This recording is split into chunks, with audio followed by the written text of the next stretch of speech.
All right, let's talk floating floors. Floating floors are meant to move because of contracting and expanding from temperatures of the environment. Also, the benefits are not having the glued down material, in which saves money on time on install and prep, because glued floors oftentimes show the contouring of the floor, or telegraphing, which is cracks, divots, and pebbles. However, there are some very key things that are unique to floating floor installation. Here are three real quickly. I'll elaborate on these three in other videos that you're going to want to watch. Number one, must be on a flat floor that you're going over, generally no more than 1/4 of an inch over an 8-foot span. Number two, make sure that all moisture content and RH value and calcium chloride tests are done. Most want you to put a 6mm plastic down or steel that concrete. Number three, leave 1/4 of an inch gap along each and every and any edge. Please go see the 3 videos on the no-nos of floating floors where I elaborate. Video number 1 on the no-nos of floating floors, elaborate. Because they are secured together by tongue and groove locking systems, flatness is key. And if the floor is not flat, it will cause undue pressures on the tongue and groove. Watch this. When there's a high spot,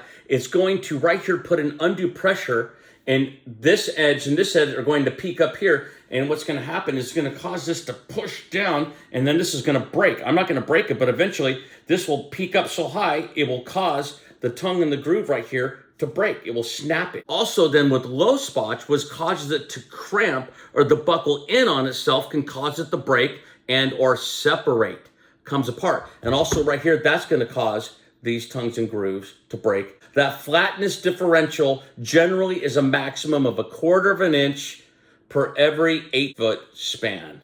Okay, the second no-no of floating floors is if you are going over concrete with the floating floor, you still must take care of any current or future moisture issues. So an RH and a calcium chloride test must be done, because just because it looks good today, those readings, does not mean that next year or a year with a high water table that it's going to be okay. So take care of it before it takes care of you.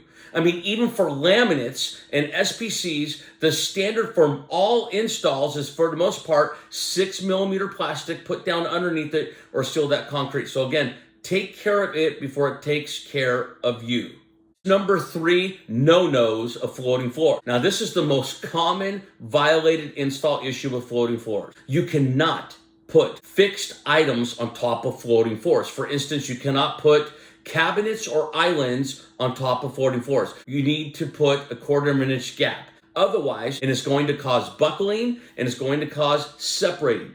Okay, so let's pretend like this is your subfloor right here. And let's pretend like this right here is your edge. Any edge. It could be a cabinet, an island, be the sheetrock, a tub, a shower, exit door, or a slider door. No matter what edge it is, you have to put 1/4 of an inch gap. And once you have that 1/4 of an inch gap there, then you use multiple different moldings. Here happens to be a 1/4 round, and it covers it up. This allows it to contract and expand, that spacing for the floor to move. If you lock it in and you put a cabinet on top of it, it can no longer move.